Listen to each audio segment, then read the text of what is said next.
Berikut adalah tugas 1.1.A.8 koneksi antar materi, kesimpulan, dan refleksi modul 1.1. Assalamualaikum warahmatullahi wabarakatuh.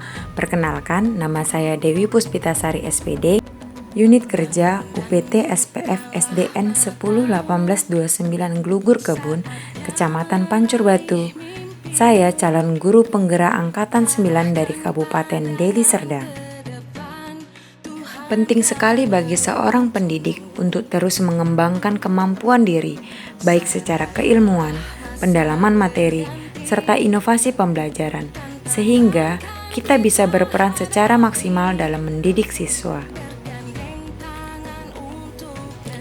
Asas pendidikan menurut Ki Hajar Dewantara, berilah kemerdekaan kepada anak-anak kita, bukan kemerdekaan yang leluasa, tetapi yang terbatas oleh tuntutan-tuntutan kodrat alam yang nyata dan menuju ke arah kebudayaan, yaitu keluhuran dan kehalusan hidup manusia. Kemudian, agar kebudayaan itu dapat menyelamatkan dan membahagiakan hidup dan penghidupan masyarakat, maka dipakailah dasar kebangsaan. Tetapi dasar tersebut jangan sesekali melanggar atau bertentangan dengan dasar yang lebih leluas, yaitu dasar kemanusiaan. Apa yang Anda percaya tentang murid dan pembelajaran di kelas sebelum Anda mempelajari modul 1.1? Sebelum saya mempelajari modul 1.1, yang saya lakukan adalah hanya mentransfer materi pembelajaran, sehingga saya mengejar ketuntasan materi pembelajaran lebih penting daripada memahami karakteristik murid. Kemudian, saya menuntut siswa harus menguasai materi pembelajaran. Dan metode yang digunakan juga kebanyakan ceramah. Pemberian tugas seragam tanpa mempertimbangkan minat dan bakat siswa. Sehingga saya sering merasa gagal dan marah jika siswa mendapat nilai di bawah KKM. Apa yang berubah dari pemikiran atau perilaku setelah mempelajari modul 1.1?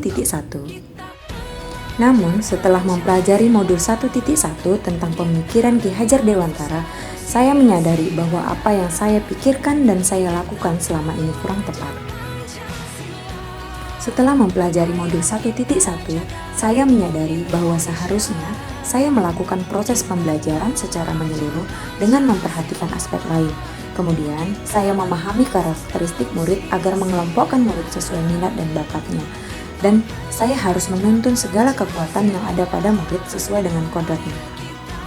Kemudian, sebagai guru, saya harus ikhlas dan penuh kesabaran dengan segala ketulusan hati. Saya harus menganggap murid sebagai subjek dalam pembelajaran. Dan sebagai guru, saya adalah fasilitator dalam pembelajaran. Apa yang dapat segera saya terapkan lebih baik agar kelas saya mencerminkan pemikiran Ki Hajar Dewantara? Yang dapat segera saya terapkan dalam pembelajaran di kelas antara lain, pertama, saya harus merancang pembelajaran yang interaktif dan menyenangkan dengan menggunakan metode student center. Kedua, menerapkan pembelajaran abad 21, di mana siswa harus mampu berpikir kritis, kreatif, komunikatif, dan kolaboratif.